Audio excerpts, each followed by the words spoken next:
Good afternoon and welcome to our webinar, Marketing Momentum, presented by North Star Strategic Partners. Before we dive in, I want to introduce North Star. So, we are a team of business strategists focused on helping your business increase profits.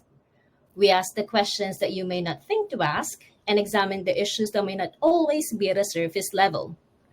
Northstar has helped numerous customers achieve, grow, and maintain prosperous business over the years.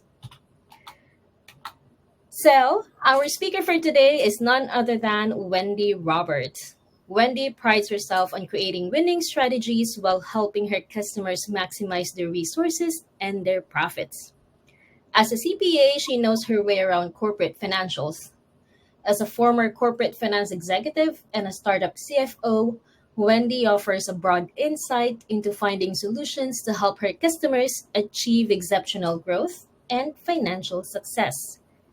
She has a bachelor's degree in accounting from Indiana University, MBA courses at the University of Tampa, and years of experience counseling customers on financials and profitable success. Wendy is also a published author. She is originally from the Midwest and was raised in a working class family. One of her most favorite and cherished hobbies is cycling. She never fails to miss a weekend cycling in the Bay Area. So, just a couple of house rules. For any questions, you can type it in our chat box. All questions will be answered towards the end of the webinar, and a recording will be sent to your email address. So, let us hear it from Wendy. Thank you, Shai, and thank you for everyone who's joining us today on this webinar. We hope that you're having a beautiful day. It is absolutely stunning today in Northern California.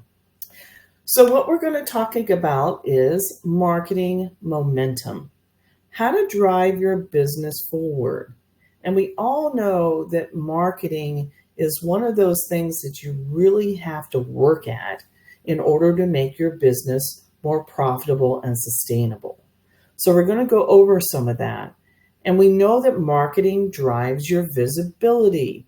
It builds connections for you. It's all about, in business, it's all about building relationships.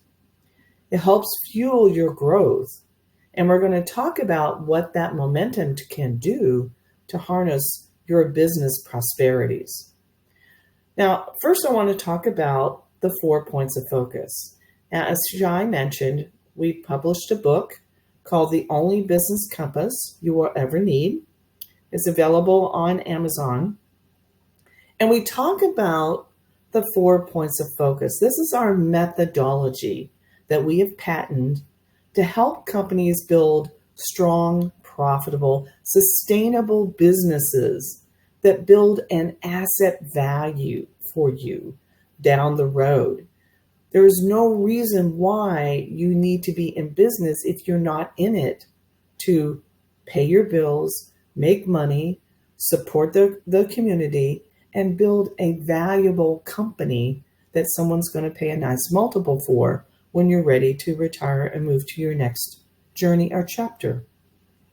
So the 4 points of focus is about the first one, which is the red, marketing strategies. That's what we're going to talk about today. The second is financial structure and growth. Money, that's the green. The orange is operational excellence. How do I increase my efficiency within my business so it can run without me? And then the fourth one is the blue for trust. That is people and team building, having a great team that helps you elevate your business.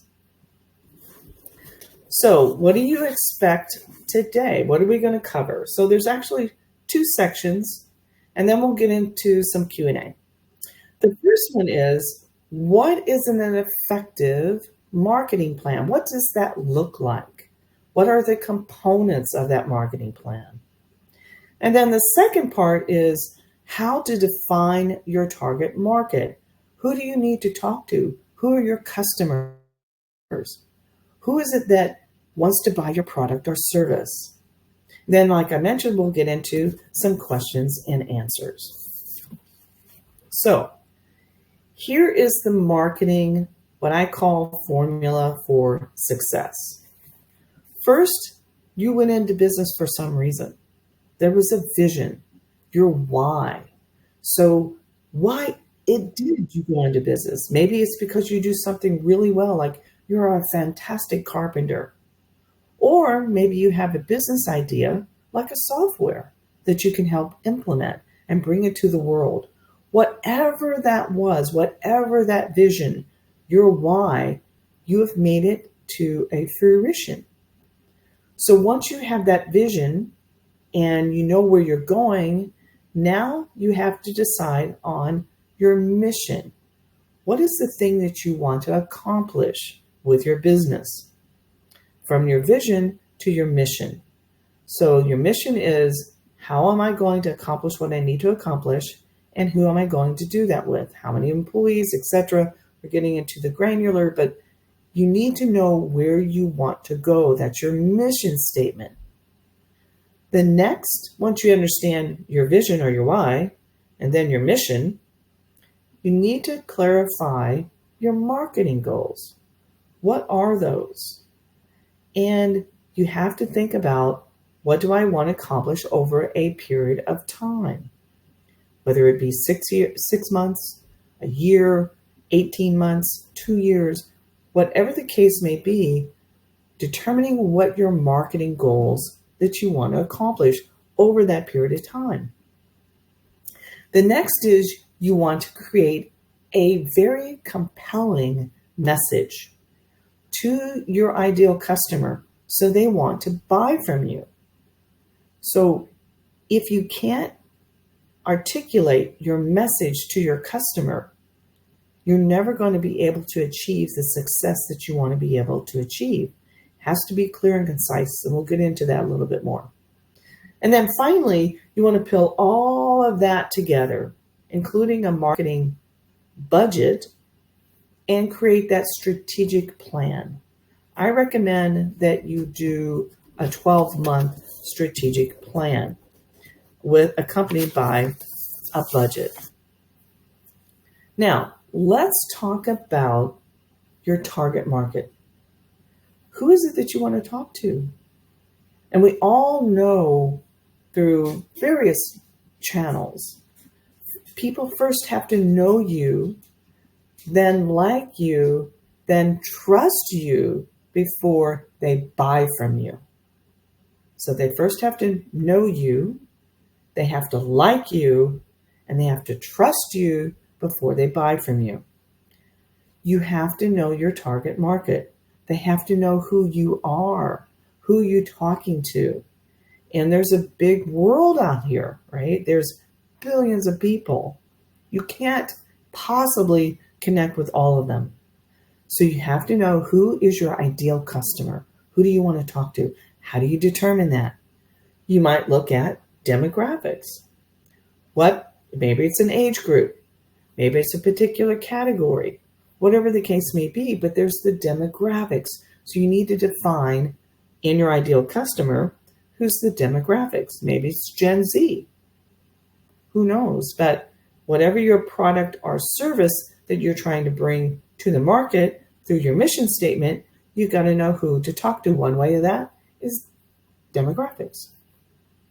Second, location. Are you trying to go locally, like you're an ice cream shop?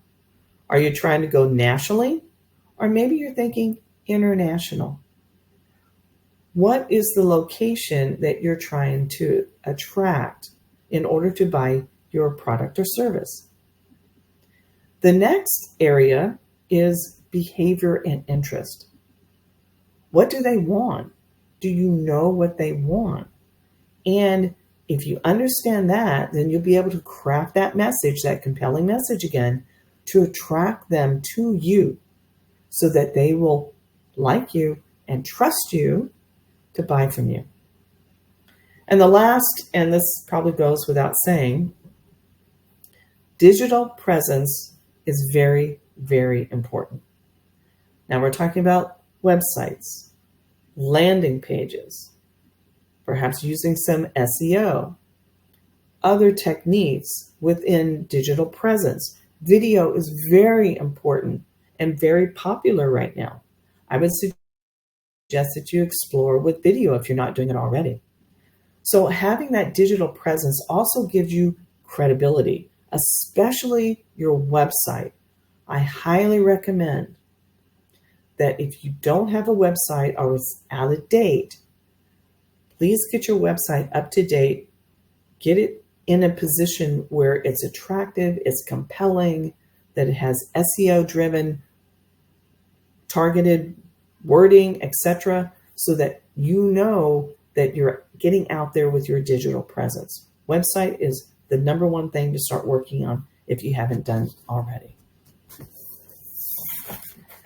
So let's talk about your value proposition. Now you're trying to attract these customers, your ideal customers. You have a digital presence now. What is your value proposition? So what is it? What problem are you trying to solve? And you have to know your pain points of your customers. So now you know your ideal customers through the demographics, through your digital presence, etc. But what is it they really want? What problem are you solving? What are the pain points that your potential customers have that you can address? That's so important. The value proposition, or another terminology is unique value proposition, right? Something that differentiates you from everyone else. So what does your product or service benefit? How does it benefit that individual or that company? Very, very important. And equally important, why would they want to choose you over somebody else? So your value proposition and what you bring to the table is so very important. So within that value proposition, our unique selling proposition, you want to make it clear, make it concise, clear and concise. Most people cannot remember more than maybe 5 words. So when you're doing your value proposition, keep it very clear and concise. Define that message. Highlight your benefits. What is it that you are doing really well that nobody else can? And again, differentiate yourself. What makes you different? This is going to be so important in creating that compelling message that you want to send to your customers so that they buy from you. Now, let's talk when we are crafting our value proposition and we are saying, hey, we're unique, and this is how we're unique. Brand identity is very important. If you notice in our slides right here, we have in the background our logo. That's branding. You will also notice at the bottom of each one of our slides, you have the 4 points of focus, the color, the red, the green, the orange, and the blue. And you will notice in other slides like this one, it has the red. Red is marketing. For branding, that is branding. That's ideas for branding. They need to be bold, they need to be innovative, and they also, very importantly, need to be trusted. So when you're doing your branding and your positioning for your company, think about that consistent message. Again, it needs to be clear and concise. It needs to articulate what you do and how you do it. It needs to be aligned with your values and how you position your business and what your mission is, what your value is, what is it that you bring to the table. And I would highly recommend that you bring in some customer experience. Position yourself for success, make yourself stand out. Again, differentiating is the brand identity and the positioning. Think about a couple of different, in your mind, think about a couple of different branding logos, okay? One of them is, I don't have to tell you who it is. It's the little swish that you see on NBA players, WNBA players, a lot of different athletes. You know exactly what brand I'm talking about. That's brand identity. So when you're thinking about how you want to position yourself and your company and what message you want to say, make it bold and innovative. Brand identity goes a long way in building the know, the like, and the trust for people to buy from you. Now, let's say we've got our branding strategy, we've got our marketing budget, we know who our ideal customers are, we've got that concise message, we've got a mission statement and a value proposition, and our vision statement. How do we price our products and services? So there's 4 different ones here, and I want you to think about each one of these. And it really depends on what industry you're in. If you're in a product industry, let's say selling ice cream, it's going to have a different pricing strategy perhaps than someone selling services. So it's going to be based on your industry. But let's talk about in general what these are. The first one is value-based pricing. It's where you are setting a price based on a perceived value. And I want to stress that, perceived value. Let me give you an example. I want to go purchase, let's say, a purse at a department store or at a boutique. I see one particular purse, and then I see another one that has a very recognized name label. One purse that is not as recognized on the label, but let's say it's been created by a very talented individual who's trying to make a name for herself or himself, but they don't have the brand recognition yet. And this purse here has the brand recognition. One purse costs $200, the other is $1,000. But they're exactly the same purse. They're exactly made the same, look the same, etc. One is not well known, the other is well known. Which purse is based on value proposition, or a value, brand identity, or value pricing, a perceived value? Obviously that $1,000 purse, because although in my example, both purses are the same, the perceived value is that this purse is better than this one, and it's an $800 difference. But I'm willing to pay $1,000 because of that perceived value, that status that it exemplifies. So when you think about your perceived value, and this might be good for a services industry or even for a product where you have built up the brand identity and you have differentiated yourself from everybody else in the pack, you can charge more because of that perceived value. Now, alternatively, in my example with the purses, you could price it based on competitive pricing. What's going on in the competitive market? So I'm charging $200 and another purse is $225. That's competitive pricing. You're going back and forth on what price I'm going to charge, and it's not considered a perceived value. It's based on competitor pricing. The next is premium pricing. Now, this is slightly different from value-based pricing in that in your premium pricing, you set the prices higher than your competitors to convey a superiority in quality. Now, perhaps we can go back to that purse example and say, okay, this particular purse is $200. This is $1,000. There is a perceived superior quality, again, through brand identity, advertising, etc. It has a premium pricing. Now, that same purse in my example could be $5,000. And for whatever reason, in human psychology, you have the same identical purse, one at 200, one at 1,000, one at $5,000. Same thing. Premium pricing would say this purse, the $5,000 purse, is the most best option choice for me to buy because it's at $5,000. It's superior quality. But remember, I said in my example, they're the same. It's just how it's positioned in the marketplace. And I think you probably in your mind know there's several different products that are done this way.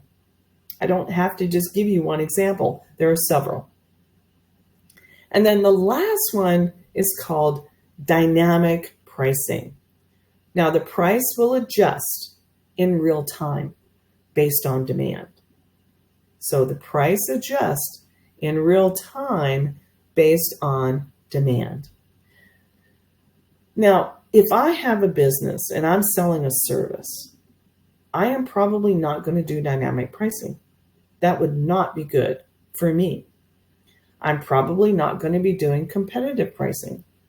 I'm probably going to focus on one or two strategies: value-based pricing or premium pricing, because there is a perceived value. Again, the higher the price, the better the quality. If I have a product, I would probably try to position my product to be value-based or premium-based. I would not recommend as a business owner to get into competitive pricing or dynamic pricing unless you have to, because it starts eating into your margins. And that's what you do not want to do, because the more it eats into your margins, the smaller the net profit is going to be for you as a business owner and the less money in your pocket. Again, you're in business for a reason. You're in business to help pay your bills, support your family, and make money to help people who work for you and help your community. That's the reason to be in business, is to make money. Okay, so let's talk about a marketing budget. I kind of alluded to this a little bit earlier, but I want to kind of deep dive into it now, because if you don't have a marketing budget, please, please, please create one for yourself. And if you have it in your mind, put it down onto a Google Sheet or to Microsoft Excel or whatever format you want to use. Marketing budgets help guide you.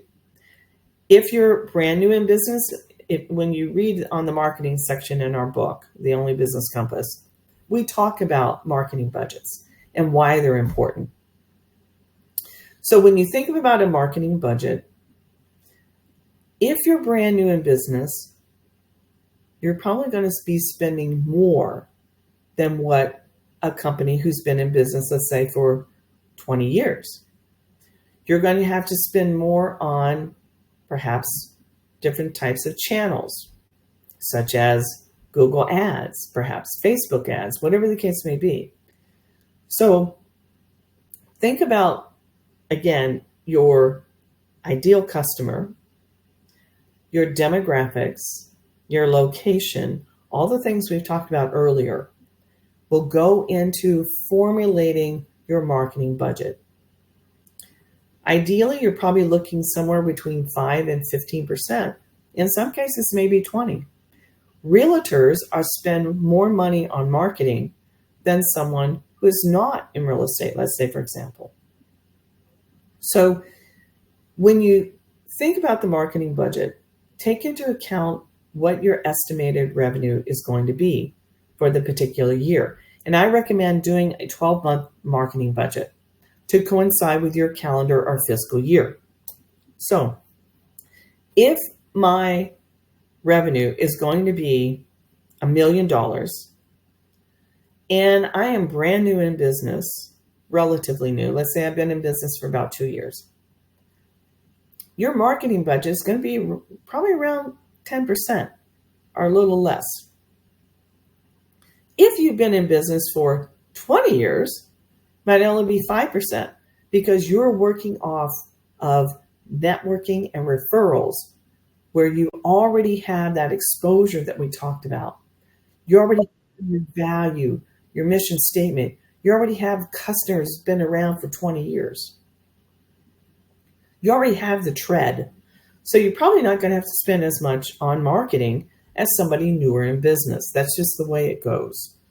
So estimate your revenue. And then again, quantify your marketing goals. Remember earlier in this meeting, this webinar, we were talking about know your marketing goals. Very important to do that because this is going to become important in your budget. So what you want to be able to measure, when I say quantify, is what we call the CAC, which is your customer or client acquisition cost. You can calculate that.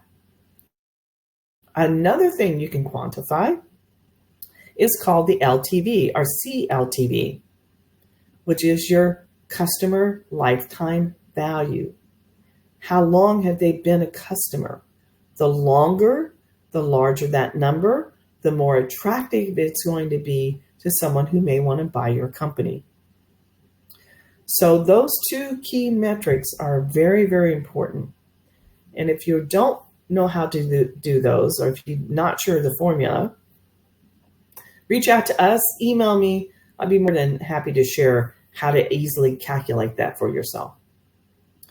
Next in our marketing budget is what are our channels? Who are we going to, choose to do business with? You don't have endless dollars to put into marketing. So you got to be succinct. You got to know where you want to put those dollars. Now, are you going to be 100%? Absolutely not. Marketing is always about a little bit of experimenting. You have to in order to create more innovation in your business. If you do the same thing all the time, you're getting stagnant and you're missing a part of the population, perhaps, that could become new customers for you that you're not talking to. So choosing your market channel, is that going to be Facebook? Is that going to be Google? Is that going to be networking, referral? What are the places where you want to be able to put your dollars? And then once you've built the revenue, estimated revenue, your marketing goals, how you're going to measure them, and your channels, then you want to allocate funds. So you want to put, based on percentages, where am I going to spend my money? And then measure yourself as you are paying for those marketing channels. Measure yourself, the budget versus the actual. Are you on target? Are you not? And then you make adjustments. So very important to be able to have a marketing budget. Now, when we're talking about channels, let's talk about different strategies. The first one is inbound versus outbound. Inbound is where you are attracting customers through content, such as blogs. Important to have blogs. You can use blogs either on your website, you can do it in your emails, whatever the case may be, but blogs are an important area. In other words, another place like posting content on LinkedIn to get visibility. Another area is SEO. So SEO should be a standard part of your website, standard part of your blogs, pretty much in everything you do, because that's how you get visibility and you attract new customers. And as I mentioned before, social media, super important to be able to use all channels of social media that you're comfortable with. One that I like, obviously, is LinkedIn, because we deal with corporations or companies to companies. We are a B2B versus a B2C, business to business versus business to consumer. We do a lot of networking, etc., marketing on LinkedIn. Now, there's also what we call outbound. So, outbound is direct outreach. Again, that's email marketing and ads, and perhaps even networking and referrals. Perhaps you want to join, a business referral network. Those are important to establish relationships as well. So when you look at marketing channels, we're looking at the digital, which we talked about, email marketing, which is super important. Email marketing tends to have a pretty good base, I think, or a click rate, if you will, because we have to all read our emails. Paid advertising, this may or may not work for you. Maybe you want to do the organic, which is fine, which would be the things like the blogs, SEO, etc., built into your website, or you can pay for it through Facebook ads, Google ads. Maybe you want to have, different types of paid advertising, completely up to you. And then, of course, there's traditional marketing, which if you're in the service industry, you're probably going to be doing networking referrals, workshops, webinars like this one to help reach your particular customer or clientele. Now, how to measure results. So earlier we talked about metrics, we talked analytics, excuse me, and we talked results. So let's talk about how to measure that. And we talked a little bit about the CAC and the CLTV. So when you establish these metrics, you want to be able to make them clear. Make them objective. Make them attainable, but with a little bit of reach. You want to decide on which metric to use, which one is important to you, and then establish that time frame.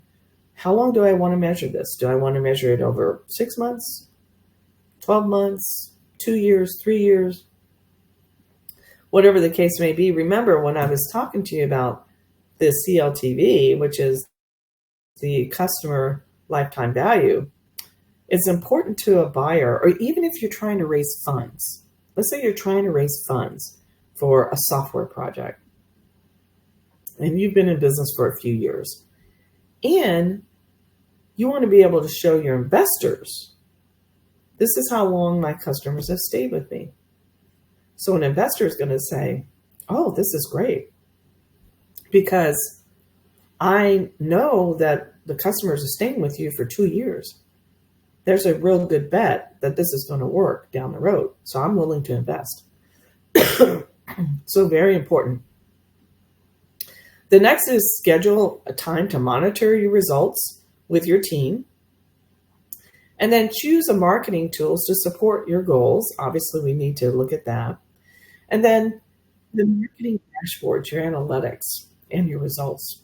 You want to be able to benchmark your performance and then make sure that you are able to continue with that particular data performance. Excuse me.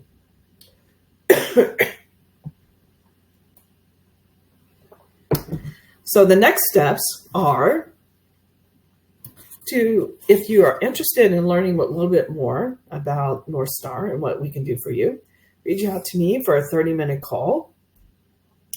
And then look at our book, order our book, and take a read of it. And if you like it, reach out to us. We'd be more than happy to help you. Figure out a way to create some marketing strategies for you so that you can then build your company into a more profitable, sustainable business. Here's a little bit about our services. We use the custom 4-point of focus to help you create a avenue for support, as well as we have some other services here that we offer. So I want to thank you. Here's a way to contact us, and feel free to reach out to me at info@northstar-sp.com, and we'll go into some questions. And my apologies, I've been getting over a little bit of a respiratory thing, so my apologies today. Hello, we do have a couple of questions. for today that came in. The first one is, what are some common mistakes business owners make when setting a marketing budget, and how can I avoid them? Common mistakes. Okay. First, not planning, not understanding who your ideal customer is, not knowing who you talk to, and start building the know, like, trust. That's probably number one. And number two, going blindly, not knowing how you're spending your money. I would highly recommend building that marketing budget we talked about today. Thank you. Another question is, how can I differentiate my business in a crowded market without drastically lowering my prices? Great question. And I'm not sure if that particular company is in the product space or the service space, but I'm going to try to answer generically for both. Differentiating yourself, finding that key element, and I would do a lot of soul searching with who you are, what your value is that you bring to the table, what your vision is. Remember, we talked about the why earlier. What's your why in your business? And then the mission. What are you trying to accomplish? What is it that you want to be able to get that word out about you and your company? So for me, it's knowing your vision, your why, setting up that mission statement to know what you're going to accomplish, and then go about it in such a way that you attract that ideal customer. I'm not sure if I exactly answered that question, but if you're able to differentiate yourself from everyone else, because we're all unique in this world, every one of us is unique. You figure out what that unique element is and you capitalize on it. Or your unique product, or some element of your product, and you capitalize on it. And if it's a service, figure out what it is that you do best that nobody else can do because you're unique. Create that unique value proposition and then create your business from that. Hopefully, I answered that question. Thank you. And we have room for one more question. I own a construction company and I have very limited time and budget. What are the most critical marketing activities that I should focus on to drive growth? Mm, Construction company. I love, well, we service a lot of construction companies. So, construction companies, there's a lot of them out there. But if you use your unique abilities as project management is so very important in construction, as well as a superior quality of work.